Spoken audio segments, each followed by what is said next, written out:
Olá, bom dia. Meu nome é Maria Júlia Vieira Moreira. Sou aluna do segundo semestre da graduação de Letras na Faculdade de Filosofia, Letras e Ciências Humanas da Universidade de São Paulo. Venho aqui com meu grupo para apresentar o trabalho na disciplina de Introdução aos Estudos da Língua Portuguesa, sob a orientação da professora doutora Márcia Santos de Oliveira. Hoje viemos falar sobre a negação na variedade do português brasileiro, com foco na dupla negação. Para começar nosso diálogo sobre o assunto, precisamos entender a pluralidade de negações existentes na nossa língua. Assim, utilizamos o trabalho do linguista Silvio Mello para entender as três principais formas negativas existentes no português vernacular brasileiro. A primeira é a pré-verbal, com o advérbio antes do verbo. Ela aparece em contextos tanto textuais quanto em locuções. A segunda é a pós-verbal, com o advérbio após o verbo, que acontece em contextos meramente locucionários. A última, sendo objeto do nosso estudo, é a dupla negação. A dupla negação ocorre quando o falante recorre ao uso do advérbio de negação não por duas vezes em uma mesma unidade informacional, realizando a negação tanto antes quanto depois do verbo. Você já parou para pensar o que é falar?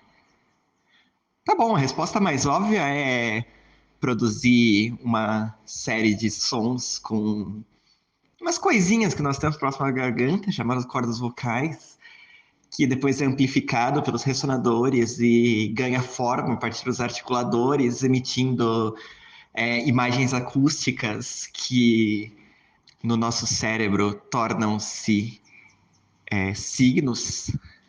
Mas e outros níveis de articulação da fala?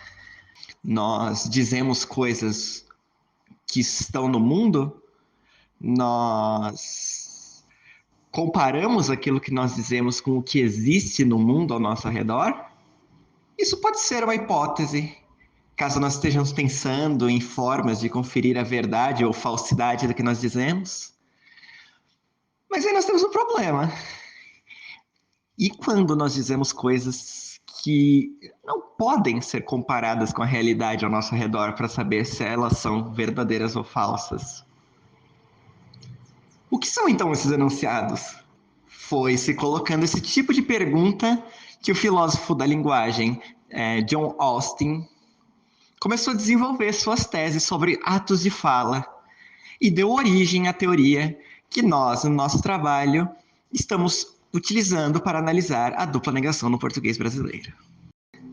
O que é um ato de fala? Para Austin, quando nós falamos, nós não estamos simplesmente falando coisas sobre o mundo que está ao nosso redor.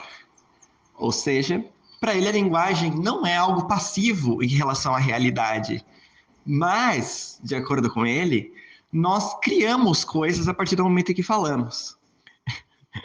Calma, não precisa achar que é papo de coaching, não. Não adianta você querer falar várias vezes que você tem R$ 1 milhão na sua conta, achando que vai aparecer R$ 1 milhão na sua conta. Você pode até tentar, mas eu não me responsabilizo.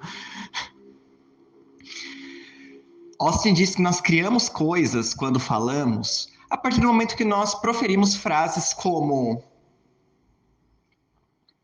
eu prometo que te entregarei o trabalho no dia combinado.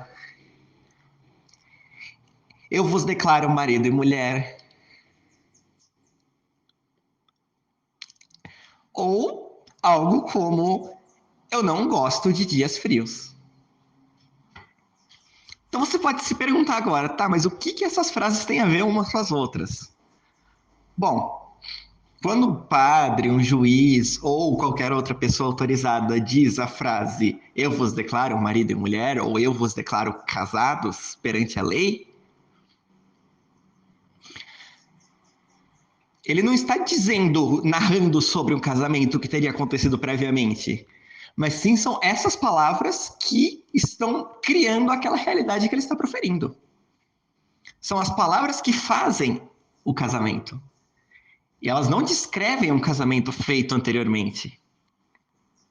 Da mesma forma, quando eu digo eu não gosto de dias frios, não existe uma constatação prévia disso. Não tem como comparar com a realidade e ver se a pessoa gosta ou não gosta. Ela está afirmando, ela está criando essa realidade. E no caso, essa realidade é uma negação. E aqui nós entramos no nosso tema, a negação. Como podemos ver, a negação é um ato de fala.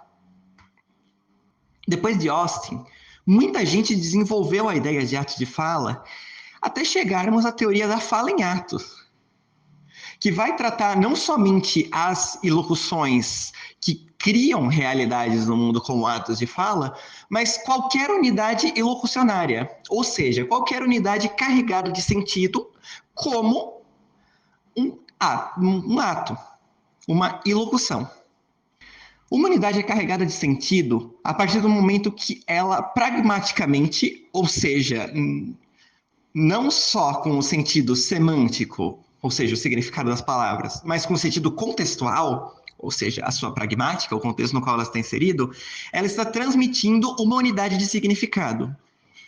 Então, para a identificação de atos ilocucionários, nós dependemos tanto da frase em si, quanto da entonação, do contexto na qual ela aparece, para entendermos que aquele pedaço, aquele trecho em específico da fala, aquele recorte que nós fazemos da fala da pessoa, está transmitido algum significado.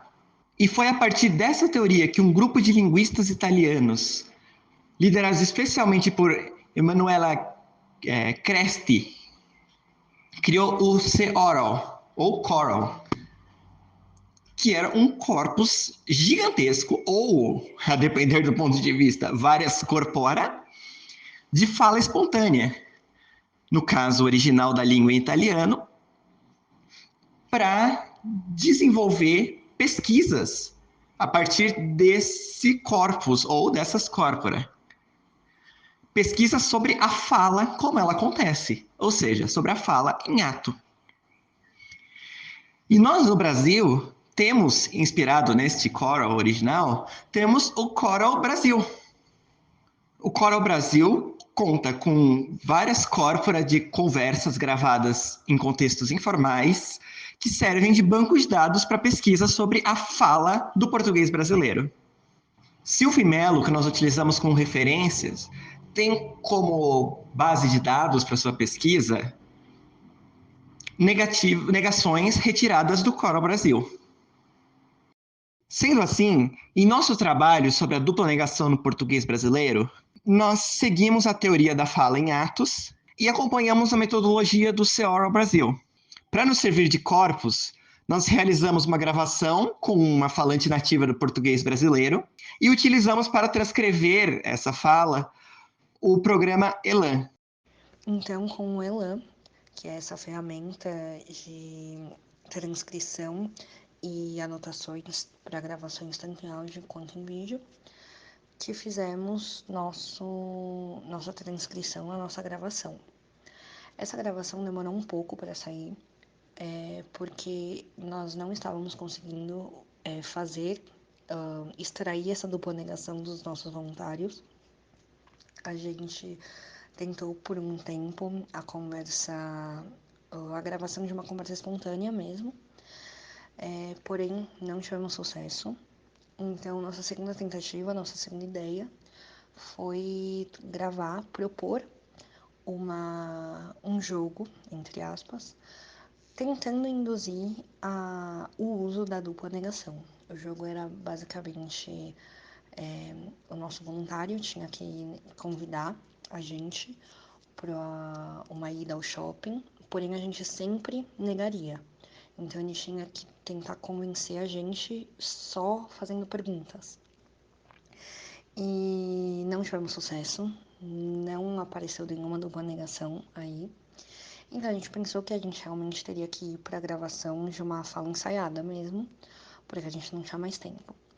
Então, aí eu tive uma ideia de fazer a gravação com a minha sobrinha, que tem 5 anos, porque é criança, né? Criança é muito espontânea. E eu parei pra pensar e eu pensei, nossa, ela fala bastante do negação, né? Ela fala, tipo, não gosto disso não, não quero não. Então eu pensei, acredito que com ela vá sair. Não saiu. Então, a gente ia fazer a fala ensaiada mesmo, porém, nos 45 do segundo tempo, conseguimos uma gravação de uma conversa espontânea com o uso da dupla negação. Só tem um porém, a dupla negação saiu de mim mesma. Mas, professora, eu juro que foi espontânea, tanto é que a senhora vai ver na transcrição do áudio. Eu até, depois que eu faço a dupla negação, a minha mãe me pergunta algo que eu nem escutei. Exatamente porque eu tava pensando, meu Deus, eu falei, que felicidade. E foi espontânea, prometo. Então, aqui tá os nossos participantes da nossa gravação, né? Que é a Laura, que é minha sobrinha, de 5 anos, nascida em São Paulo. Eu, de 22, nascida em São Paulo também. E minha mãe, de 60, Isabel, nascida em São Paulo. E aí temos aqui o termo de consentimento, né? Que eu adaptei para mãe da minha sobrinha assinar, né, como responsável. Aqui as 2 assinaturas. Então, o contexto da gravação em si, né?